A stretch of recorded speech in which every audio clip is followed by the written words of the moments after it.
오늘 계시록 배우는 두 번째 시간입니다. 오늘 계시록 1장 2절을 통하여 사도 요한의 자기의 본 곳에 대해 증거에 대해서 변론해 보도록 하겠습니다. 1장 2절입니다. 요한은 하나님의 말씀과 예수 그리스도의 증거 곧 자기의 본 곳을 다 증거하였노라. 사도 요한은 우리가 사도 중에서도 진리의 대표다 이렇게 말할 수 있는 분입니다. 가장 명예가 높다 그럴까요? 그런 분이니까 진리의 핵심을 잘 말씀하시는 분이고, 또 이제는 모든 것을 또 목도하는 분이다 이렇게 볼 수가 있고, 또 예수님의 가장 사랑을 받는 제자였기 때문에 아주 특별히 또한 또 주님의 사랑을 받는 종으로서 할 일을 또 다 하신 분인데요. 이거를 1장 19절에서는 그러므로 네가 본 것과 이제 있는 일과 장차된 일을 기록하라. 사도 요한에게 이렇게 이제 네가 본 것과 이제 있는 일과 장차될 일을 기록하라. 이것이 중요한 진리의 의미가 됩니다. 그래서 과거와 현재와 미래를 다 말씀하셨다 이렇게 볼 수가 있는데요. 믿음이라는 것이 성경대로 과거도 되었고 현재도 성경이 현대로 되고 있고 앞으로도 성경대로 되어질 일을 알 수 있는 것이 요걸 이제 그 믿음대로 그 말씀대로 믿는 것을 실제 믿음이라 이렇게 볼 수가 있는데요. 첫 번째 여기 그러면 자기가 본 것을 뭐를 봤느냐 이게 중요하겠죠. 그래서 첫째는 이제 예수님에 대한 증거가 있겠죠. 예수님은 첫 번째 뭐를 나타내느냐, 예수님은 완전한 신으로 이 세상에 왔다 이걸 보여준 겁니다. 그래서는 예수님의 신성을 가지고 있는 분이다. 예수님이 신성이 없다면 속건자의 자격이 없죠. 그래서 예수님은 신으로서 사람으로서 할 수 없는 일을 하는 걸 친히다 목도했기 때문에 예수님은 하나님의 아들로서 신성을 가지고 있는 분이다. 이걸 이제 잘 증거했다 이 말입니다. 그래서 이제는 하나님의 아들이라는 것을 여러 가지 표적 증거를 보니까 틀림이 없구나. 그래서 예수님은 인간으로 왔었지만은 신성을 가진 그런 분이다. 이걸 이제 증거를 하셨죠. 두 번째는 인성으로 나타나는 것을 친히 보셨다 이렇게 얘기했죠. 이것은 바로 뭐냐, 예수님을 같이 먹고 자고 침식을 같이 하고 품에 안겨보기도 하고 하다 보니까 우리 인간과 다를 것이 아무것도 없다 이 말이죠. 똑같이 배고프고 목마르고 또 이제 자야 되고 또 먹어야 되고 이런 것들이 다 보니까 인간과 똑같다 이 말이죠. 신성을 가지고 있는 뿐이 아니라 또 우리 인간하고도 전혀 틀림이 없는 인성을 가지고 있는 분이다. 이걸 또 우리에게 증거합니다.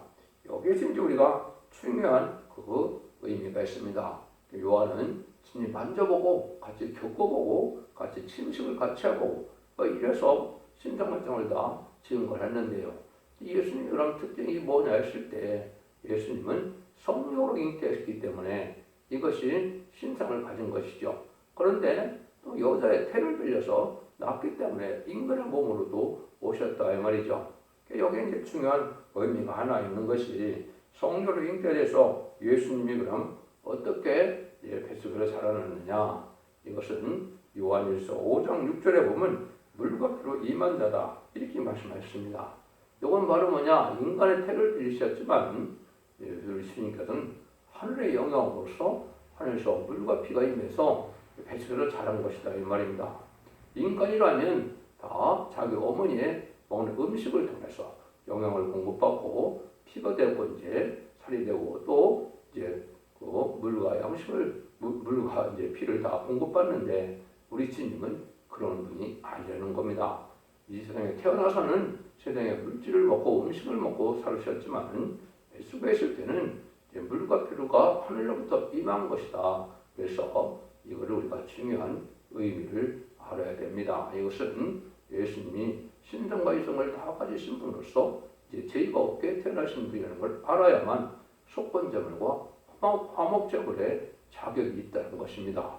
인간이 십자가 못 박혀 죽는다 하더라도 그거는 아무 의미가 없는 것이죠. 인간은 어차피 죄 없이 태어난 자가 없고 죄 있는 몸으로는 화목제물에 자격이 없고 또 문제는 뭡니까? 이제는 인간이 또 그런 일을 한다 하더라도 신성이 없으니까 그것은 또 불가능한 일이다. 이렇게 볼 수 있는 것은 지금 말씀드린 것처럼 하나님의 아들로서 이제 신으로서 온 그런 증거로 죄가 없이 태어나신 그런 분을 우리가 증명해야 되고, 또 인간으로서 왜 예수님 자꾸 인자의 아들이라 그랬느냐, 사람의 아들을 강조한 것은 내가 피와 살이 있어서 내가 너희 인간과 똑같아. 이건 뭐가 중요합니까? 이것을 이제 예수님이 이전에 속건점을 한목으로 들어가신 것 중에 무슨 하나님의 법이 있습니까? 피 흘림이 없으면 제사함이 없다고 그랬죠. 그래서 인간의 살과 인간의 또 피를 가지고 있어야 실질적으로 그것이 속건점을 화목제물의 자격이 있다. 이렇게 말씀을 하신 겁니다. 이걸 우리에게 알려준 것이다. 이렇게 볼 수가 있죠. 그래서 화목제물이 되었다는 것을 요한일서 2장 2절에도 이제 분명히 말씀하셨죠. 세 번째는 이제 다른 사도는 지금까지 못할 일이 하나 있었죠. 여러분들이 십자가상에 예수님 들어가실 때 거기에 때 간 사람은 이제 4명이다 이렇게 보죠. 여자 3명에 남자 1명인데 남자는 유대에게 사도 요한만 있었죠. 예수님이 가상치를 하시고 마지막으로 모든 것을 구원을 다 이루었다는 것을 친히 목도한 분은 이제 사도 요한밖에 없습니다. 그래서 요한복음 19장 30절에 보면 이제는 이제 구원의 완성을 목도해서 십자가가 다 이뤘다는 말씀을 친히 들은 사람이다. 이렇게 볼 수 있죠. 이것이 이제 바로 구원의 완성을 목격하는 분이다. 이걸 우리가 알 수 있는 것이죠. 그래서 십자가에 들어가신 그 예수님이 우리에게 신성과 인성을 가지고 또 구원을 완성하신 이런 속건점을 화목점으로서 메시아고 그리스도였다는 사실을 잘 증거한 것이 사도 요한이다. 이렇게 볼 수 있는 겁니다. 그래서 은혜시대 복음의 성취는 여러분이 아는 것처럼 이제 많은 예언서 중에 크게 작은 부분만 말씀을 하셨거든요. 그건 왜냐면 성경으로 오신 예수님은 인간이 아니기 때문에 예수님이 하신 말씀 자체가 진리이기 때문에 진리를 가르칠 부분도 필요도 없는 분이죠.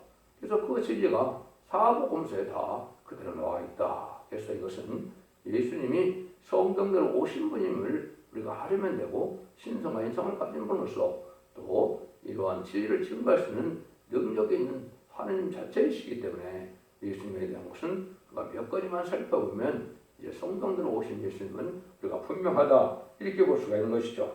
아까도 이제 말씀드린 것처럼 대부분 부분은 이제 재림에 대한 부분입니다. 재림에 대한 부분은 예언서가 거의 다 재림에 대한 부분에 많이 나와 있죠. 그럼 재림에 대한 부분이 이렇게 많이 나왔느냐?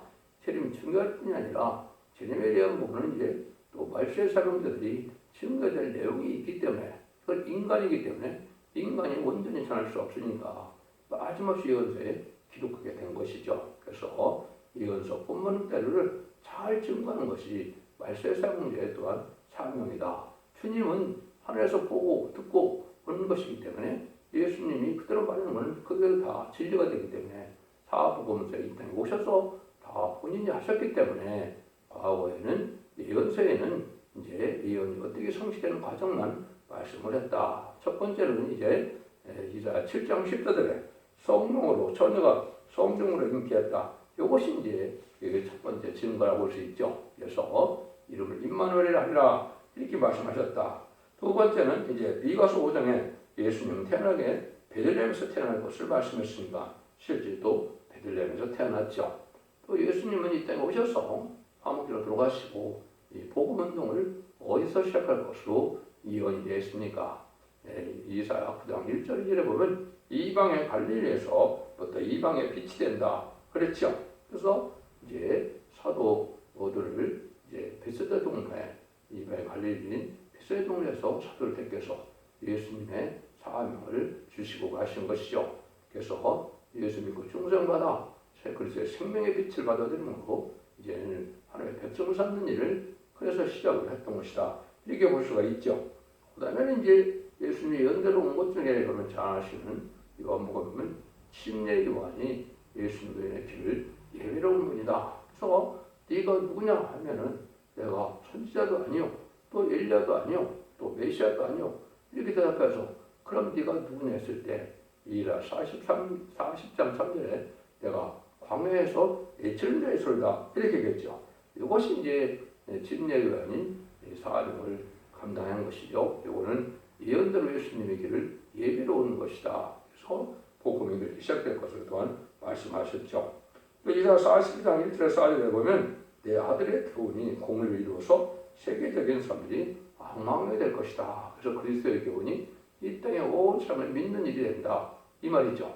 이거는 제사를 받은 인간들이 구원받는 방법을 예수님이 알려주신 것이죠. 내가 길이요 진리요 생명이다. 나를 마음 잡고는 아버지 집에 갈 자가 없다 하신 말씀대로 이 땅에 이제 구세주로 진리로 구원자로 그리스도로 오신 분임을 또 그 교훈이 나타날 걸 예수했는데 이 교훈은 예수 믿고 충성받아서 천국 백성이 되는 내용이다. 이렇게 볼 수가 있겠죠. 또 이사야 53장 10절에서 보면 십자가에서 속건점으로 들어가는 것이 하나님의 뜻이었고 그것만이 하나님 여호와의 뜻을 이루는 유일한 일이다, 길이다 이렇게 이제 말씀하셨죠. 그 다음에는 시편 34편 20편에는 그 모든 뼈를 보호하시며 그래서 뼈 하나도 꺾이지 않은 이러한 또 예언이 성취가 되었죠. 그 다음에는 이제는 이사야 53장 10절에 보면 부자의 무덤에 이제 장수될 것을 말씀을 하셨다 이렇게 볼 수 있죠. 그 다음에 12장 10절에도 보면 찌르는 자들이 보고 애통하게 될 것이다. 그것을 요한복음 19장 30절에서 이것이 응했죠. 그 다음에 시편 16편 10절에는 예수님 부활 승천할 것을 또한 말씀을 하셨죠. 그 다음에 또 이런 것이죠. 예수님이 들어오시고 나서는 이제 사도행전 2장에 이제 나오는 것처럼 이제는 성령이 임할 것을 유에서 2장 28절에 만민에게 성령을 보여준다는 그런 말씀이 그대로 또 그때 당시 이루어졌죠. 또 예수님은 이제 스가랴 9장 9절에 보면 겸손한 마음으로서 나귀를 타고 오신다 이렇게 되어 있죠. 요한복음 12장 12절 이하에 보면 예수님이 실제 나귀 타고 이 땅에 오신 걸 볼 수가 있고 스가랴 11장 12절에 보면 은삼십에 팔릴 것을 말씀하셔서 실제 은삼십에 팔렸죠. 이런 것들이 다 예언대로 성취된 것이 바로 예수님이 이 땅에 오신 것을 말씀한 것이고 성령이 인태한 것을 또 말씀하셔서 아까도 말씀드린 것처럼 요한일서 5장 6절은 이는 물과 피로 임한 자다. 곧 예수 그리스도시라 하겠죠. 물로만이 아니라 물과 피로 임하셨다. 그래서 하늘의 영광과 하늘에서 공급되는 일로 예수님이 태에서 살아났다는 사실을 증거했다. 이사야 19장 30절에서는 이제 심포도를 마신 후에 다 이루었다 이런 말씀을 하셨죠. 그래서 예수님에 대한 것은 이제는 요한 1, 2, 3세도 또 잘 증거했죠. 요한일서 3장 5절에도 보면 그가 우리 죄를 없애라고 나타나신 바 된 것을 너에게 아나니 그에게는 죄가 없느니라 이런 말씀하셨죠. 이것이 바로 예수님이 이 땅에 성경에 오셔서 틀림없이 예언된 그리스도 메시아였다는 사실을 증거를 한 것이죠. 그 내용들이 이제 진리의 내용은 아까도 말씀드린 것처럼 복음서에 다 나와 있기 때문에 예수님은 이 땅에 구세주로 오신 것이 분명하다. 이걸 누가 사도 요한이 잘 증거했다 이 말입니다. 두 번째는 이제 있는 일이라고 했죠. 이제 있는 일 이것은 보는 것을 써서 7교회에 보낸 그 말씀을 말씀하는데 이것은 실제 그 시대에 있었던 7교회에 보낸 피원지서 내용으로 이제 되어 있죠. 이건 그 시대에 있었던 일로 왜 이걸 기록했느냐? 이거는 재림주를 영접할 첫 대개의 신앙 표준 노선을 알려준 것이죠. 교회가 청감받을 일과 칭찬받을 일이 있기 때문에 칭찬받을 일은 잘 해야 되지만 청감받는 일은 안 해야만 전도를 영접할 수 있다. 그래서 완전한 교회, 첫대 교회인데요. 이것이 이제 원죄와 잠들을 다 해결할 수 있는 마지막 끝을 맺는 첫대 교회가 어떠한 신앙 모습을 가져야 전도를 영접할 수 있느냐 이걸 알려준 것이죠. 두 번째는 7개 똑같이 약속한 건 이기는 자의 복이 무엇인가를 정확히 알려줬죠. 아담과 하와가 뱀의 미혹에 따라서 말씀을 전했기 때문에 이된 놈을 빼앗기고 생명과를 못 먹게 됐는데 또 이제 왕권의 상급을 잃게 되는데 상급과 건성한 땅에 충만을 해서는 이제는 하나님께서 뭐라고 이제 축복을 해줬습니까? 모든 걸 다스리고 땅을 정복하라 그랬죠. 근데 죄를 져서 장세기 3장에서 이제 이들 쫓겨났죠. 그래서 인간을 이기는 자들에게는 이제 이러한 에덴동산의 생명을 다시 먹고 에덴동산의 축복을 받게 되고 또 제세와 왕권의 축복을 받게 되는 것이다. 이 내용을 말씀드렸죠. 그 다음에 이제 완전한 촛대기가 어떻게 나와야 예언대로 하나님 합법적인 개냐, 그것이 이제 거기 또 숨겨져 있으니까 에베소서를 통해 보면 모든 걸 잘했었더라도 사랑이 식으면 이제는 촛대로 옮긴다. 촛대로 옮겨서 촛대기가 나오는 것이죠. 그런데 어떤 과정을 거치느냐, 소만의 개처럼 충성과 진실을 다하는 쪽인데 환란과 궁핍이 반드시 올 수밖에 없는 것이죠. 그래서 환란과 궁핍을 방해해서 충성을 다해서 멸류관을 받을 만한 자격, 왕권을 받을 만한 자격 있는 자들이 빌려될 것을 열린 문이 있고 적은 능력으로 말씀을 지켜서 멸류고 받는 그런 기회가 되고 이제는 성전에 이름 기록될 만한 그런 기둥 같은 종들이 나타날 것을 말씀하셨죠. 요게 이제 있는 일로서 7개를 통해서 인간정원에 7가지 유형의 기회가 나타나면 이 기회들이 재림을 용접하려면 어떻게 바른 신앙 노선을 가져가면 되느냐, 이것이 참 중요한 일이죠. 그래서 이런 교회가 천일을 영접하는 시절이 2000년이나 지났으니까 이는 천일을 영접할 신앙 노선을 따라가지 않으면 천일을 영접할 수가 없거든요. 이걸 여러분이 잘 각성하고 깨달아야 사도 요한이 이 땅에 보내준 그 내용을 우리가 알 수가 있는 것이다. 그래서 여러분이 그것을 이제 잘 말씀을 통해서 깨달고 실제의 신앙 노선이 우리가 바른 신앙을 갖는 방법이 어떤 방법을 깨닫고 순종하여야 된다는 사실을 말씀하시죠. 그다음에 세 번째는 약간 장차될 이루어질 일을 보고 얘기한 것이다. 이 말이죠. 이게 참 중요하죠. 지금까지 예수님이 과거 예언대로 또 성경대로 오신 이시로서 그를 믿고 순종하면, 영접하고 순종하면 하는 백성들은 영원권을 받았지만은 인간 중에는 환란장 심판의 날이 오는데 환란장 심판의 날에 어떻게 해야 영원권의 구원을 받아서 세세 축복을 누리느냐, 이 내용이 이제 장차 될 일이다, 이렇게 볼 수가 있는 것이죠. 이것은 이제 다니엘서나 예수님에 보면 마지막 한일에 7년을 말씀하신 것이죠.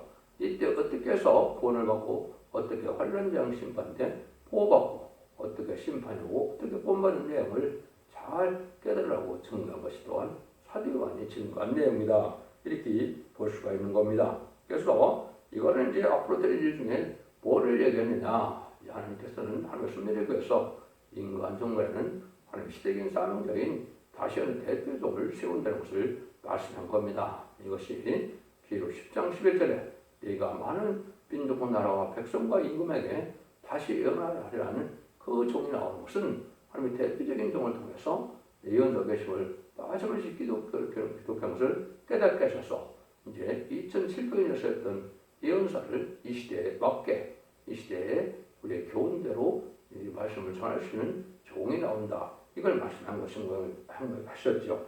이것이 아니면 이제 하나님의 뜻을 이룰 수가 없고 하나님의 뜻을 알 수가 없으니까, 그래서 작은 적을 꿀같이 먹고 쓴 시련을 받고 해서 쓴 시련을 받고 다시 내 대표적인 종이 나온다, 이걸 말씀한 것이죠. 그 종이 이제 11장에 치러보면 제빵 같은 갈대로 청령을 한다 그랬죠. 그래서 지금은 예수님 그 중상 받아서 죄인을 불러오셔서 하나님의 백성을 삼는 일이었지만은 예수님 그 중상 받은 기독교인들 중에 알곡과 측정을 가르는 역사가 이제는 제빵 같은 갈대로 청령하는 역사다, 이걸 얘기하는 것이죠. 그래서 제빵 갈대로 예로 11장처럼 세 가지 통일을 해서 성전하라 글쎄나를 이루는 것이 하나님의 뜻이다. 첫 번째는 진리 통일이고, 두 번째는 교회 통일이고, 세 번째는 권세 통일입니다. 그래서 진리가 탈선되면은 하나님 신앙 노선 들어갈 수 없고 알곡이 될 수 없는 사실이 명백한 것이고요. 두 번째는 그 진리를 받아들이면 촛대교회가 되고 받아들이지 않으면 마겐떼지는 파멸교회가 돼서 심판이 대상자가 되고 환란에 빠지게 된다, 이 말입니다. 세 번째는 세상 모든 권세가 다 없어지고 하늘 공중 권세력은 마귀 권세가 없어지는 때이기 때문에 세상 권세를 다 무너뜨리고 이제는 그리스도의 권세가 이 땅을 다스리는 예수님 많은 영광으로 오셔서 천왕국을 이루고 그리스도의 나라를 이루는 것이 하나님의 뜻이다, 이걸 이제 말씀하셨다, 이렇게 볼 수 있는 것이죠. 그리고 이제 스가랴 성경에서는 청량줄, 다림줄, 아모스 7장 7절 8절에서도 보면 다림줄이라고 했죠. 오늘은 인간용어의 아까 대표적인 종이 심판의 기준을 삼을 예언서 기술에 변론을 하게 될 것을 얘기했는데요. 그걸 최종적으로 계시록 22장 17절에서는 성령과 신부가 하신 말씀인데 그 말씀을 가감하면 재앙을 받게 되고 또 거룩한 전에 참여하지 못한다 이 말이죠.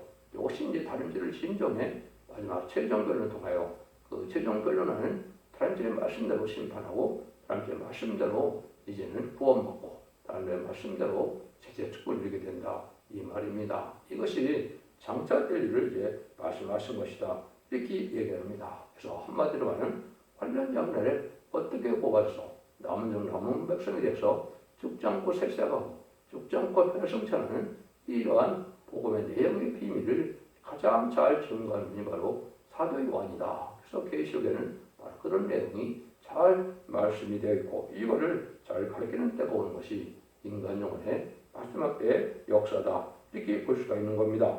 그래서 이때는 이제 모든 선지는 북방에서 환란이 와서 환란 때 망할 자들이 있고 환란 때 보호받을 자들이 있다는 사실을 얘기한 것이죠.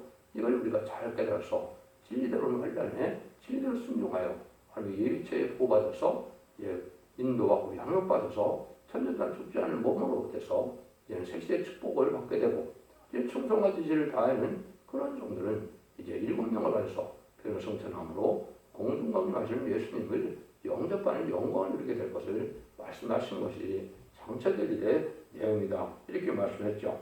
이걸 종합적으로 한마디로 말하면 심판 후에는 새 시대가 온다 이렇게 표현할 수가 있는 겁니다.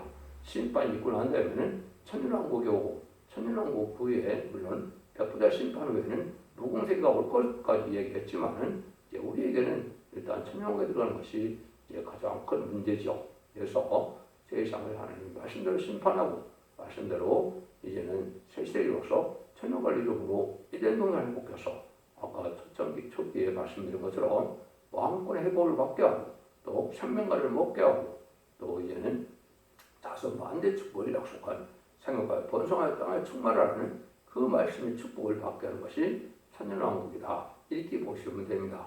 이런 내용들이 이제 대부분 여기에 나와 있는 것이고 이런 것들을 잘 정리해서 이걸 믿고 우리가 순종함으로 환란의 전에 죽지 않고 쇠퇴하고 죽지 않고 별성차는 복음의 내용이 계시록의 내용이다. 그러니까 사도 요한이 정관 이 말씀을 잘 깨닫고 순종해야만 이런 복을 받게 될 것을 말씀하신 것이고 이거는 핵심적으로 잘 영적 원리에 의해서 이제는 하나님의 뜻대로 지혜를 순종하고자 하는 이런 믿음을 가질 때 하나님은 참된 종으로서 세대 축복을 누리게 되고 또 참된 성도로서 새시대 백성으로 축복을 누리게 된다는 것을 말씀하신 것이다. 이렇게 볼 수가 있는 겁니다. 여러분들은 이 시대에 얘는 영혼권으로 끝을 맺는 것이 아니고 기독교 2000년 역사는 지금까지 영혼권을 목적으로 했지만 심판과 관련 때 심판되는 영혼권의 권을 받고 가족적인 축복으로 단체적인 축복으로